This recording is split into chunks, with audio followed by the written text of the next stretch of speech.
Here on my channel, it's rare that we talk about a John or Jane Doe case where the homicide itself is solved. We know who committed the crime, but we still don't know who the victim was in life.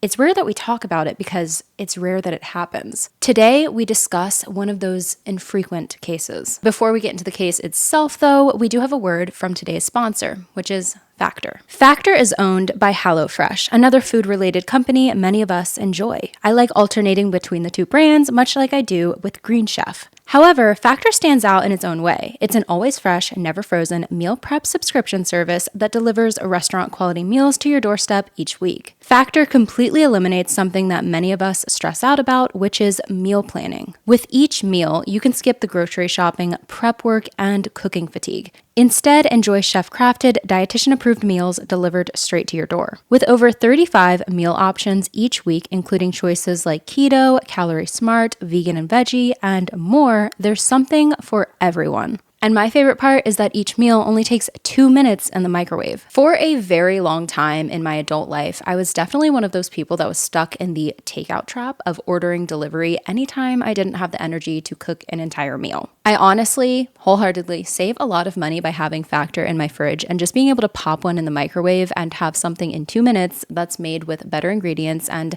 not cold by the time it gets to me, and $15 with taxes and delivery fees. With their gourmet options, you can actually get meals featuring things like filet mignon, shrimp, truffle butter, and so on. If you want to try Factor yourself, you can head to factor75.com or click the link below and use code 50gabulosis to get 50% off plus free shipping on your very first Factor box. That's code 50gabulosis at factor75.com to get 50% off plus free shipping on your first box. Thanks to my recent Factor sponsorships, I'll be making a donation this month to Genealogy for Justice, the nonprofit I mentioned in my last video. They are dedicated to addressing the public safety crisis surrounding unidentified remains, cold cases, and human trafficking, while also advocating for the victims and survivors impacted by these issues. With all of that being said, let's get right into today's case. This is the case of Long Beach Jane Doe, also known as Jane Doe number 40 or Anna. Long Beach, a coastal city located in Southern California within the greater Los Angeles area. It's known for its waterfront, diverse culture, and numerous attractions such as the Queen Mary, Long Beach Harbor, and it's home to an array of museums, theaters, venues, galleries, and festivals. It's a dynamic city with many beautiful aspects to it, but like anywhere else in the world, it does also have a darker side. Based on my research, between 1970 and 1978, the Los Angeles, Long Beach area saw a greater rate of increase in homicides than any other 25 most populous standard metropolitan statistical areas in the United States. Today, when it comes to the crime rate of violent crimes like homicide, assault, and robbery, it is less than it was around the time this case takes place, but again, higher than the state's average, with some neighborhoods having higher rates than others. Although a homicide in this area wouldn't be completely shocking to local authorities, it is surprising that a homicide victim would go half a century unidentified. This case begins during the early morning hours of Tuesday, May 28th of 1974 in Long Beach, California. For most, it was like any other weekday. Later on during that day, people would be buzzing about the 26th Primetime Emmy Awards, and this was the same day stuntman Evel Knievel attempted a record-breaking jump over 10 Mack trucks at Dragway 42 in West Salem, Ohio. While some in the world were experiencing triumphs,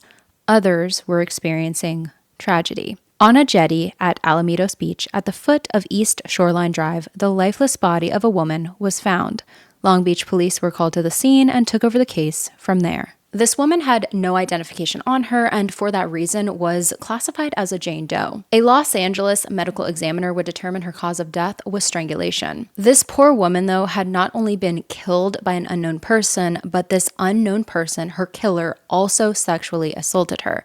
She had been raped. She was estimated to be between 18 to 28 years old at the time of her murder. Today, that guess is a lot more narrowed down, and authorities think she may have been roughly 20 years old. She stood at about 5 feet 5 inches tall and weighed about 120 pounds. She is believed to have been white and Hispanic or Latina. She had dark brown or black long hair and brown eyes. It is believed she had only been deceased and at this location for a few hours. The only clues as to when she was found, though, that I could find was an independent newspaper article stating she was found early on Tuesday and 2 online sources claiming the time was at about 7:30 a.m. If she was found this early and had been dead and in this location for a few hours, then most likely her killer dumped her there before the sun was up, making sure to do it when no one was around to see. When it comes to distinguishing physical characteristics, she had a T-shaped scar on the back of her left hand, an inch-long scar on the back of her left thigh, a tiny mole, sometimes referred to as a beauty mark, right above the left side of her lip, and 2 moles on the left side of her nose. Now, I never include post-mortem photos in my videos. There are ones available of her online, but I feel like including a photo of her unique scar in my video may be helpful to someone who thinks that they may recognize her. When it comes to the clothing she had been found wearing, she was wearing black bikini-style underwear with strawberry print, a 2-piece peachy pink sweatpants material jumpsuit, some sources refer to it as scrubs, with white tie strings in the front, a black 3/4 length faux fur coat with bronze buttons, and half-length black suede boots with what looks like a 2-inch heel. The only photo available of her clothing is one that I included in this video that includes her jumpsuit and her boots. I did try to locate a photo of her coat, but there is not, to my knowledge, one available online. In her coat pocket, they located 2 keys. One key was a house key and the other one was a padlock style key. The padlock key was attached to a broken chain. The house and padlock these went to has never been discovered, though. Sometimes the main motive could have been robbery and then it transpired into a sexual assault, but sexual assault must have been the primary reason someone targeted this woman, because on her left ring finger they located a ring, a 14-karat white gold ring with a small diamond believed to be an engagement ring. Unfortunately, this blurry photo here is all we have of the ring to go off of. This engagement ring really does say a lot. It shows that 1, robbery couldn't have been the main motive because the killer left the ring behind, and 2, this woman was most likely, or at least believed to be, in a committed romantic relationship. So, what happened to her fiance? Did he ever look for her? Was he a local? Was he wondering where she was? Where is he today? Did he ever go to authorities? What happened to him? Could it have been one of those situations where they were going through a rough patch and they separated, but she kept the ring on and something happened to her and he simply thought that she just left the area? We don't know. The Long Beach Police Department spread the word of this case, hoping someone would come forward claiming to know who the woman was, but if anyone had come forward during this time, none of it led to a positive identification of this woman. She also didn't match any of the known missing women locally that they had on file. I tried to do a little bit of digging into newspaper articles like I do with every case that I cover, but I personally could only locate 3, with 2 of them being the exact same, published in 2 separate newspapers, and the third being very similar to the other 2, but didn't include a photo of the victim. There are so many cases of John and Jane Does where people for many years, decades even, have been fighting to discover who they were and eventually solve their case. This Jane Doe, though, really had no one fighting for her, and there was very little information spread around the area regarding her case. It seems she was posted about in newspapers on the 30th of May and the 1st of June, and that's about it. Who was this woman, though? Was she a local to the area or somewhere close in Southern California? Was she someone who was possibly on vacation? Where was her family, her fiance? She had an entire life story, and all investigators had was an unidentified female body, some of her belongings, and a list of assumptions. The area in which her body was found is a popular area today with the Long Beach Shoreline Marina, Shoreline Yacht Club, and shopping at Shoreline Village. Most of this didn't pop up, though, until 1984 when Los Angeles hosted the Summer Olympics. For the Summer Olympics that year, sailing was held at the Shoreline Harbor, and fencing and volleyball were held at the Long Beach Convention and Entertainment Center. These areas were finished in 1983, a year prior to the Olympics. Now, it took me a little bit of time going back and forth between different sources, but it seems she was found on the jetty near the intersection of Linden Avenue and East Shoreline Drive. So I'm assuming it was this jetty right here, because none of these for the boats of the yacht club were there in 1974. Where on that jetty, though, she was found, which I'm going to assume it was that jetty, I am completely uncertain. Like I said, if she wasn't a local, maybe she was there on vacation. Not far from where this Jane Doe's body was located was an amusement park called the Pike. The Pike had been around since the year of 1902, so it was there for a really long time. And after much construction, it featured arcades, food stands, a huge inside pool, or bathhouse as they used to say, called the Plunge, and many rides and roller coasters through the years. And of course, a Ferris wheel. This park was actually the filming location of many TV shows and movies. After most of the businesses left, though, in the 1970s, it eventually was closed and demolished completely in the year of 1979. Could this Jane Doe have been in the area for the reason of spending a day laughing in the fun house and eating funnel cakes? If so, she probably would have gone to the amusement park with someone, so did that someone ever go to authorities and inform them that she was missing? Possibly it really just was a coincidence that she was found not too far from a place that had attracted so many people from around the country. Yes, local authorities put the news of her remains being found in local papers for a couple days and asked the public to call if anyone had any information regarding her, but this case wasn't at the top of the priority list for authorities in Long Beach. The only update worth mentioning between the very beginning of her case and when her killer would be identified in 2013 is that her case had been a candidate for funding through a National Institute of Justice Solving Cold Cases with DNA grant, but the problem was that they couldn't locate any evidence that they would have been able to collect enough DNA from to go through with the process. So it seems like anything that they would have had on file at the department regarding her case, which I'm not even entirely sure what they still have, wouldn't have had any DNA tied to it. From my understanding, this Jane Doe's remains had been cremated and most likely buried along with other unidentified individuals in that area. Due to that, they couldn't do anything further when it came to DNA analysis. From there, the case was handed over to Long Beach homicide detectives Todd Johnson and Malcolm Evans. The next update in this case was in 2013, which was truly the only big update that we've had in this case. During this year of 2013, a man from Texas came forward claiming that he assisted another man, this Jane Doe's actual killer, in dumping her body on the jetty in Long Beach back in late May of 1974. This man's name has been kept from the public. Still today, we don't know his identity, but he led authorities to her killer, a 61-year-old California man named Gary Stamp. He was 61 years old in 2013, making him 22 years old at the time of the murder. Gary Stamp was arrested on May 20th of 2013. At first, he denied the accusation, but eventually fully confessed to being her killer.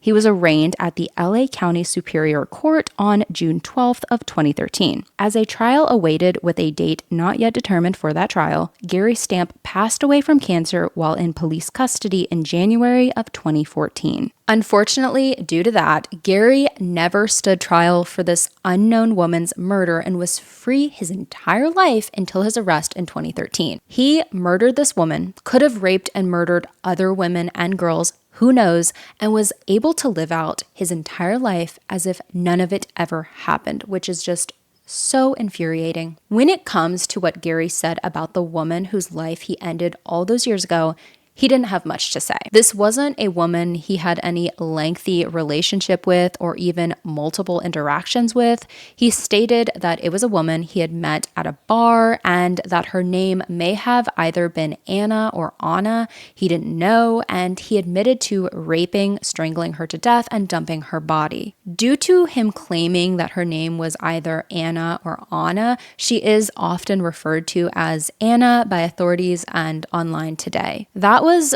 really all Gary had to say about a woman whose life he ended. That's all he knew. Anything more he would have said later on is unknown, of course, because he died. There is so much about this case, though, that has been kept from the public. I really tried to do my digging to try to uncover stuff and include in this video, but I just really couldn't find much.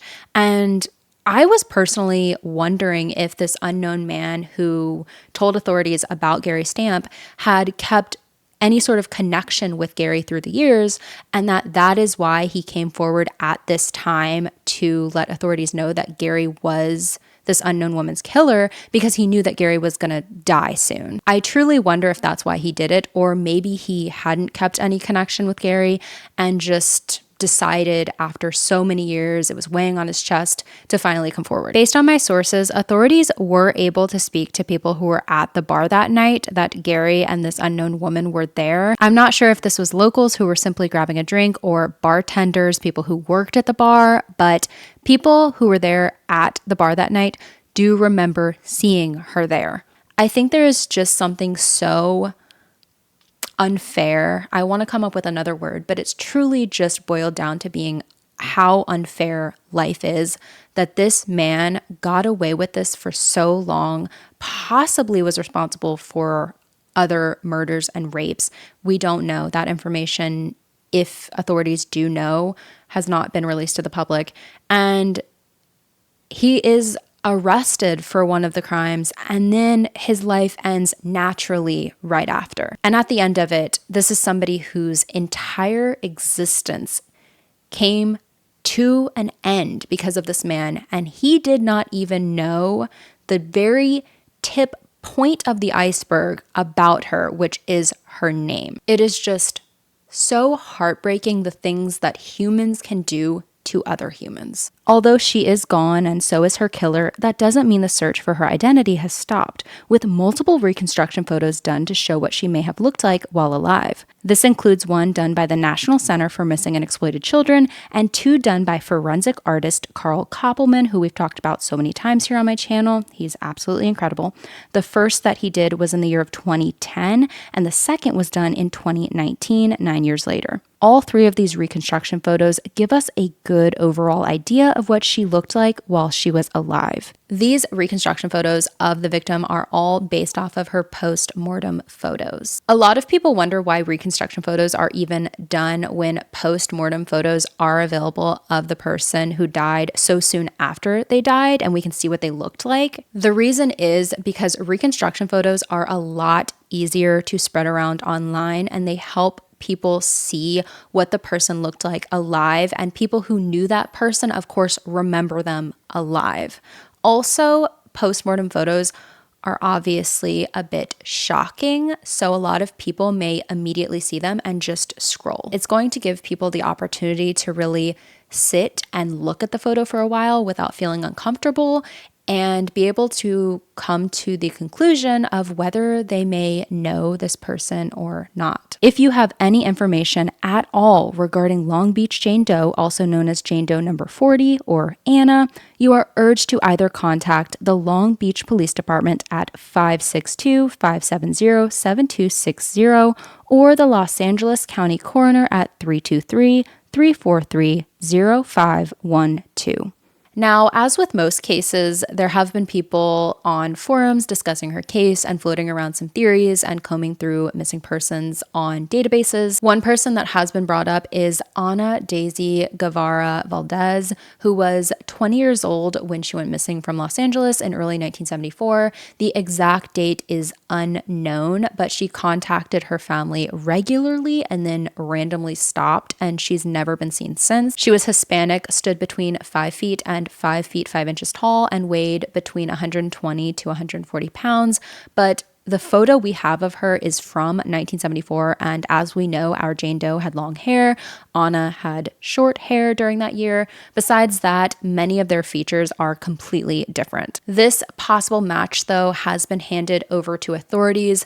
There hasn't been any updates, though, regarding whether they have looked into this or not. There also, though, is no list of missing women that have been excluded as being this Jane Doe. A lot of the times when I do a video about a Jane or John Doe, I will have an entire list of missing people that have been ruled out. This woman has none. I'm sure that there have been people ruled out as being her, but that list is not available online anywhere for the public to see. This Jane Doe, though, is not the only one that we have out of Long Beach. There's a list for that. We also have one from April 27th of 1958, a newborn that had washed up on Alamitos Bay wrapped in a woman's housecoat.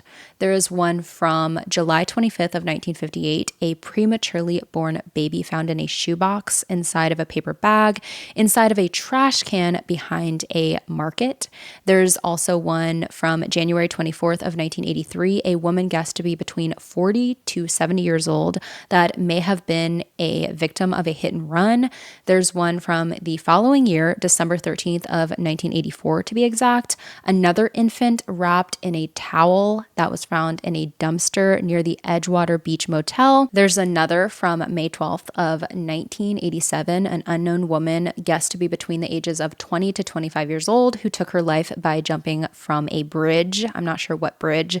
Lastly, a woman guessed to be between 32 to 45 years old who was found in an alley on February 19th of 1989. She's the only one out of these who has a reconstruction photo. I know that's also very sad to hear, but that really is the reality of how many people die in any and every way imaginable and go unidentified for so many years. That is all of the information, though, that I have for you all today regarding the case of Long Beach Jane Doe, also known as Jane Doe number 40 or Anna. I did reach out to the Long Beach Police Department to see if anybody could help me with some more information, but no one responded. So I didn't get any more information regarding that. I'm sure they're very busy, but also it's probably very weird to have somebody reach out of nowhere regarding a case from 1974. I understand why they wouldn't answer, but I did try. Also, there is something different with this video, and that is that I have a mic. I have used a mic for years on top of my camera, but I wanted to finally get one in front of me so the audio is a bit better. I hope the audio is okay. I'm still getting used to sitting in front of a mic, so if the audio is not the best in this video, it's a learning process. I had no idea, not the slightest idea, what goes into a mic setup. I didn't know what a cloud lifter or an interface or any of these cords did. It took a lot of Googling and a lot of YouTube tutorials, but I think I figured it out. I'm still getting used to speaking into it, so yeah. If any of you out there watching this video, any of my subscribers have gone to school for audio engineering and this is what you do, I don't know how you do it, and I applaud you because this was so difficult. Anyway, I want to thank you all for watching. This is a video about a case that I've really been diving into recently and wanted to share with you all because there's just not a lot of information out there regarding it, but I tried to collect as much as I could to create an entire video. If there are any other cases that you possibly want me to cover here on my channel, make sure to send those requests over to gabulosiscaserequests@gmail.com. I hope you all have an amazing rest of your day wherever you are. Stay safe like always, and I will hopefully see you in the next one.